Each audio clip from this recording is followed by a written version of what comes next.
పిల్లను చూస్తే పోతుందే మతి పోతుందే, చాటుగా నడుమును చూస్తే పోతుందే మతి పోతుందే, ఘాటుగా పెదవులు చూస్తే పోతుందే మతి పోతుందే, ఘాటుగా సొగసులు చూస్తే పోతుందే మతి పోతుందే, లేటుగా ఇంతంతాన్ని చూసానే అనిపిస్తుందే, నా మనసే నీ వైపు వస్తుందే, ఇదేదో బాగుందే చలి.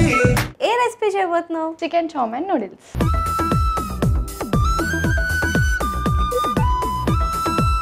సో ఆడిషన్స్ కింద ఒక మంచి పవర్ఫుల్ డైలాగ్ చెప్పారు. ఏంటి ఏడుస్తున్నావా?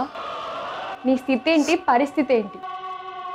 నువ్వు అనుకుంటే ఏది జరగదు, కానీ ఈ నీలంబరి అనుకుంటే ఏది జరగకుండా విడిచిపెట్టదు. యంగ్ చెఫ్ సోమవారం నుండి బుధవారం వరకు మధ్యాహ్నం 12:15 తిరిగి మధ్యాహ్నం 2:30 చూస్తూ ఉండండి మీ ఈటీవీ అభిరుచి ఛానల్లో.